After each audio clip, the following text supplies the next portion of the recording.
NEC endorses sign language as PNG's fourth official language.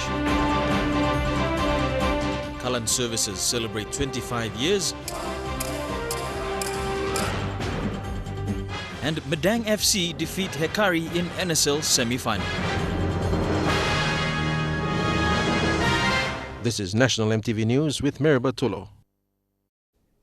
Good evening and welcome. This is Saturday's news.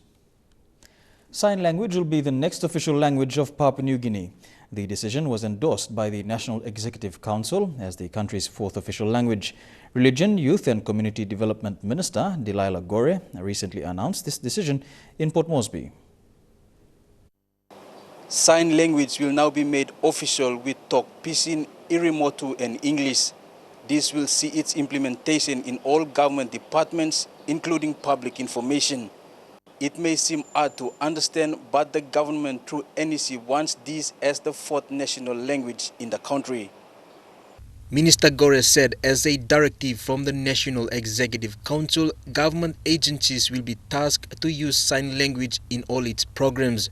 The Department of Religion, Youth and Community Development will spearhead the project through workshops and other mediums to formalize this language.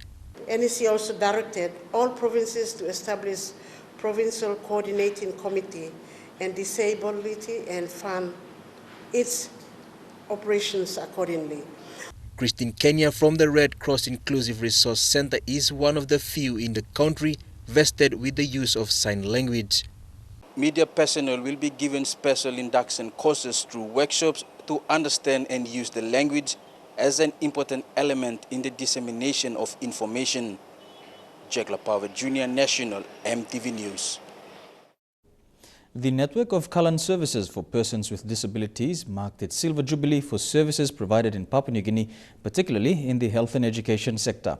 The Kalan services has been instrumental in the development of PNG's fourth official language, sign language.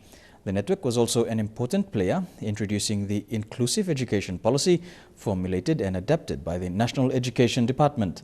The network has 22 centers nationwide, providing education for students with special needs and training special education teachers. The network of Kalan services celebrated its 25 years of existence at Don Bosco in Port Moresby. Its services are facilitated and supported by Catholic Church's Congregation of Christian Brothers. The network was established in 1991, an initiative of Brother Graham Leach in response to the education needs of children who were deaf and blind. Look carefully at this expression, children in remote areas, because children are not only in remote places geographically, they can be in remote places that are quite near. Today, the network has 150 teaching positions filled by commissioned teachers at all its 18 special education resource centers. The special education resource centers are mandated under the special education policy. The Catholic bishops of PNG have supported the network, allowing 16 of the centers to be established under the Catholic education agencies. Being part of the network is not just about earning a living. However, for many, Kalang is about having the heart for the needy and serving with love. The people with disabilities, it's more to working with the heart. When we are helping these people, you have to have the heart to really working with them. But again, when we're talking about the heart to helping people, it's something which is complicated to define when we're talking about getting to really like people. But otherwise, the same is to helping that. You should really have the heart to helping people, children with disabilities. For Rose Kiani, serving the blind and the deaf is a passion she got involved in even before joining the network. For an Highlander, she has followed her heart to be where she is. Imagine an Islander crossing the ocean to teach on an island school. I took that risk, but it's risk-taking when love is there for what you want to do and to achieve. Kalang Services has reached far and wide, covering the nation with its health and education programs just because of one person's passion to reach the deaf and the blind. The Education Department has pledged its support for the network, commending the hard work and sweat put into providing quality education. And I know the government has got a lot more to do. As the Minister for Education, I want to say that our partnership in the education sector must grow. Michelle Amba, National EMTV News. Pacific International Hospital staff and management today held a ceremony to commemorate the origin and practice of nursing. PIH Chief Executive Aminia Sultan says despite the rise in cost of accessing health services, nurses play a vital role in healing patients. A good number of health practitioners attended the program this afternoon. International Nurses Day is celebrated annually on 12th May. However, PIH staff met today to remember the founder of modern nursing, Florence Nightingale. PIH Chief Executive Dr. Amania Sultan says the event this afternoon embraces the hardship nurses face, their effort to serve people and how nursing has evolved over the years. And I'm glad that PIH joins these celebrations. This year's theme for International Nurses Day is a force for change, care effective and cost effective. And I think that nurses are perhaps the best advocates sometimes for their patients and for making sure that we uphold our Hippocrates oath of do no harm. Dr. Sultan says people are striving to seek health services with modern technology changing the face of delivering health services. And I think nowhere more than in Papua New Guinea and in the first private tertiary care hospital can this resonate better, where PIH is trying to bring cost-effective advanced tertiary care to the people in this country. Long-serving nurses were also recognized with awards for their efforts in serving people. Jack Lapawe, Junior National, EMTV News. A recipient of the National Identity Card claims that he was charged 300 kina when trying to correct the misspelling of his surname on the card. 25-year-old Harry Sarufa said although he provided the correct spelling of his name on the registration forms, the letter A in his surname wasn't included. Sarufa is amongst the first people in Port Moresby to receive the NID cards. On Tuesday this week, upon receiving his NID card, Sarufa discovered the letter A of his surname was missing. When he returned and required at the Civil Registry Office in Boroko, he was advised by the NID team to fill in a statutory declaration form from the courthouse and pay a 300 kina fee for the error to be corrected. On my certificate, I had all the details okay, but with my NID card, I had the spelling of my surname was wrong. It was Saruf. It was supposed to be Sarufa, but at the end of the name, the A was missing. Sarufa fears the error in the misspelling of his surname will deny him from accessing bank account and other benefits he is already entitled to. He wants the NID team to take care in processing the cards. So I might use it in a long run, like I might use it in voting system or like land rights or, about that. I might be disqualified in that. Meanwhile, the NID team said a fee of 300 kina will be charged if the card is misplaced or damaged. There was no clear say on the charges on the misspelling of names. Tekla Gunga, National EMTV News.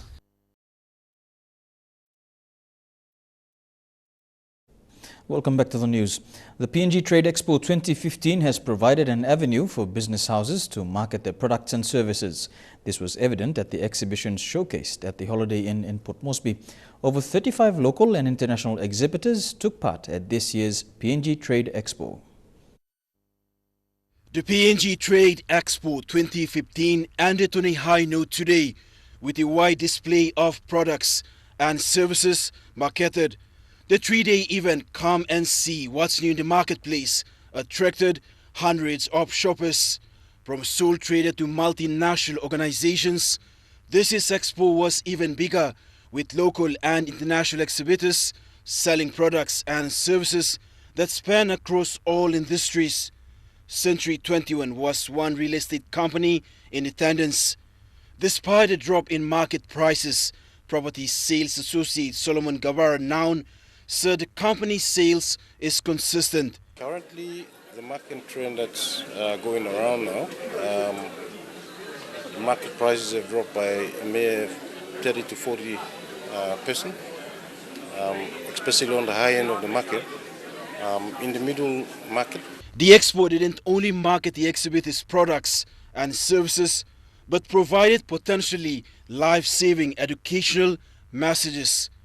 Fire has been an ongoing problem, particularly in the country's main cities like Port Moresby and Lae.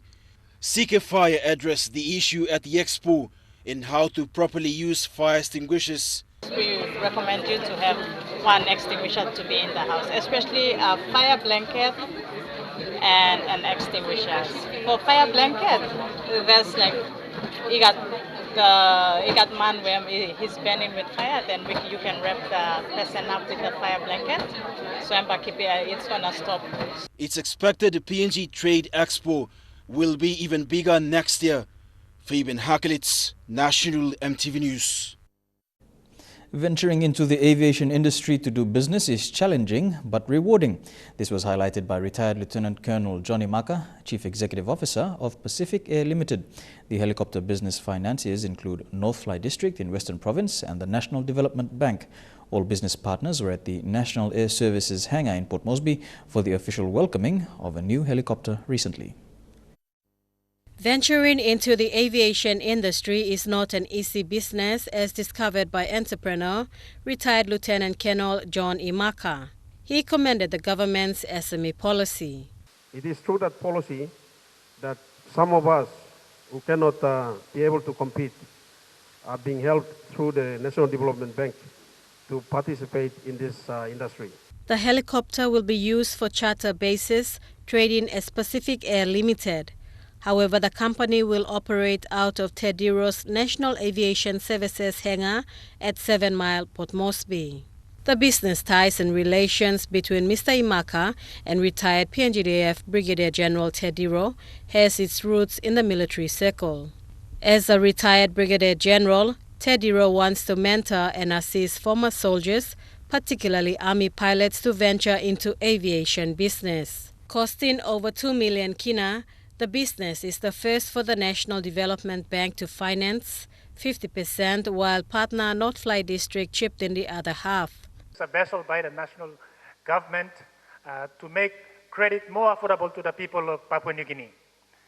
It is about time we will have changed our mindset of just begging and asking and being lazy. To further support the helicopter business, North Fly District has committed to subsidizing all flights into the district. Bridget Komatep, National EMTV News. With the Sundown Regional by-elections nearing, People's Progress Party has made its position known for a candidate. Simon Solo was formally announced today by party leader and founder Byron Chan. Mr. Chan says the party welcomes Mr. Solo to run under its flagship. Mr. Solo's endorsement comes after a media statement early this week that caused misunderstanding among the West Sepik people. This morning, Mr. Solo was backed by PPP executives and former candidates to make his intention known. Nami within this case, Nami by head on, and in it long PPP ticket, Pamikram contest long Sundown Regional by-election. Mr. Solo will contest the Vanimo regional seat in the remaining years leading to the 2017 National General Election. He returns after 3 years battle in court over election petitions against ousted Governor Amkat Mai. We are joining forces with party PPP and we're coming. And that is the message to people of Sundown. PPP stronghold and Namatana MP Byron Chen said the party is confident in nominating Simon Solo. Our party believes we have a right candidate, a seasoned candidate, to take on the leadership of Sundown. Other candidates vying for this seat have vowed to step aside and support Mr. Solo. Also, na mibla ogada pung na support him. Mibla hope by MKNLB na karim wishes na think blow all people blow Sundown for the next 2.5 years. PPP General Secretary Moses Ka and Chen will travel to Vanimo on Monday to nominate Mr. Solo. Jack Lapawe Jr., National EMTV News. After the break, we'll bring you Trukai Sports. We'll have the results from NSL. Stay with us.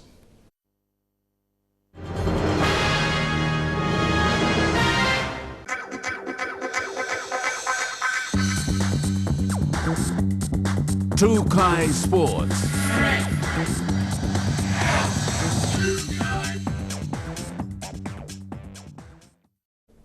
Welcome to Trukai Sports. The Oil Search Pacific Games Relay Baton continues its journey in the Highlands provinces. It is now touring Mount Hagen in the Western Highlands province. Before reaching Mount Hagen, the baton travelled extensively throughout the Southern Highlands with helicopter stops at Nipa, Pimaga Station and a scenic flight to Wasu Falls and Lake Kutubu. Oil Search Baton Relay, still in the Southern Highlands, took off from Mendi by helicopter to visit the surrounding areas. First up was a stop at Nipa, where the President and District Administrator began the relay around the town, passing it to members of the PNG Defence Force dressed in full uniform who walked with the baton, with the crowd growing behind them in support before passing it on to the police force. They in turn passed to the United Church congregation for a touch. Even the construction workers building the new hospital took the baton to the top and held it high for all to see. The formal welcome was given at the main oval. School kids and residents moved close to the stage. Speeches were made and the Nipas sent their spirit through the baton to Team PNG to win gold. The baton was on the move again, heading to one of the most spectacular sights in PNG, the Wasu Falls. A huge volume of water from the river crashing over the falls with water cascading from the limestone cliff surrounding it. Close by was Lake Kutubu, so the baton was given a flyover of this clear water lake with small communities living throughout. During World War II, the lake was used as a seaplane base for the Allies.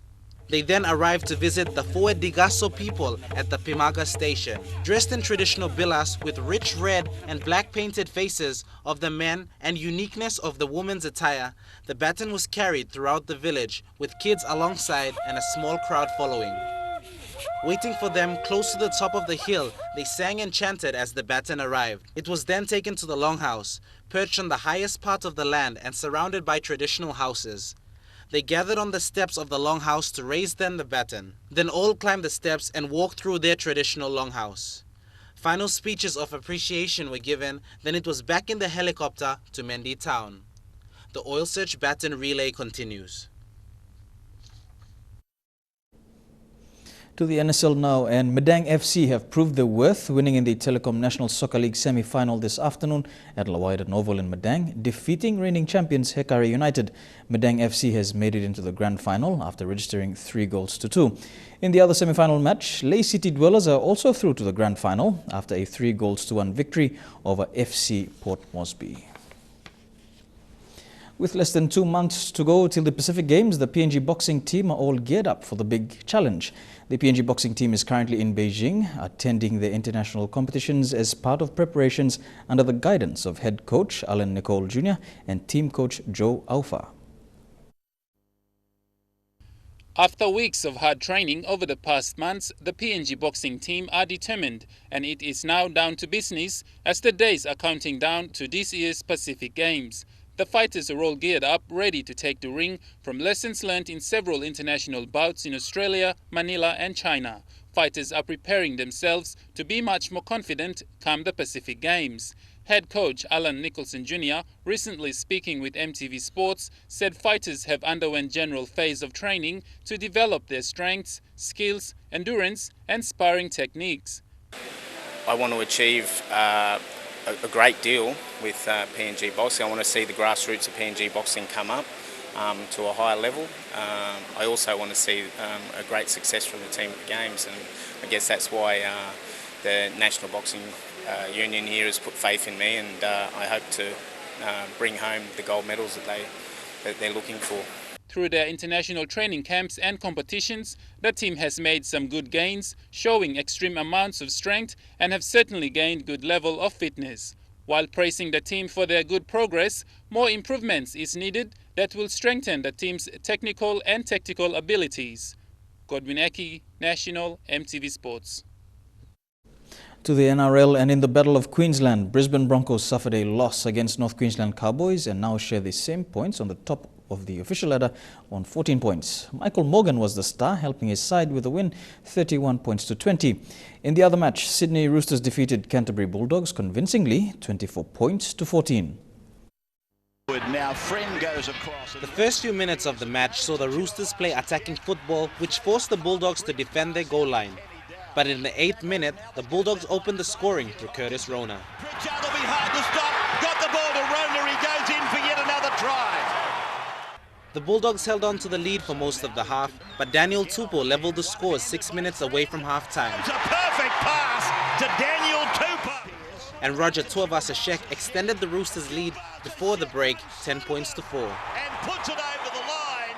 In the second half, the Roosters ran away with the lead. Mitchell Oberson and Aiden Guerra scoring a try each, and James Maloney adding all the extras.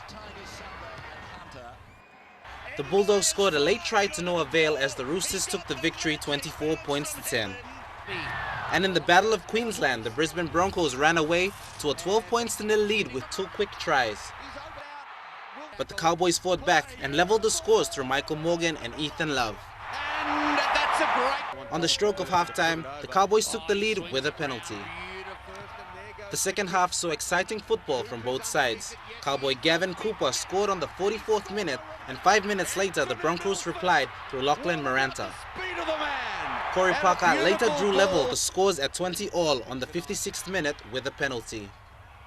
The star of the night, Michael Morgan, snatched victory when he scored in the 69th minute, and Lachlan Coote sealed the game with a field goal. Morgan added salt to the Broncos' wounds when he scored again in the 78th minute to see the Cowboys win 31 points to 20. Dion Combang, National EMTV Sports. That's it for Trukai Sports. We'll have the weather details for you right after these messages. Trukai Sports.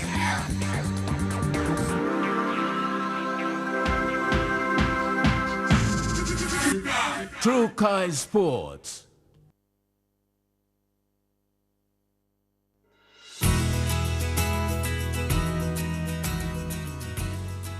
Here's a look at the weather forecast for tonight and tomorrow. In the southern region, Port Moresby, you can expect light showers with a top temperature of 29 degrees. In the Momasa region, Lae, you can expect brief showers with a top temperature of 32 degrees. Kokopo in the New Guinea Islands region, the weather there, thundery rain, top temperature of 29 degrees. And in the Highlands region, all centres to experience brief showers with morning fog. And that ends today's bulletin, Saturday the 16th of May 2015 from the EMTV News team. Pleasant viewing. Bye for now.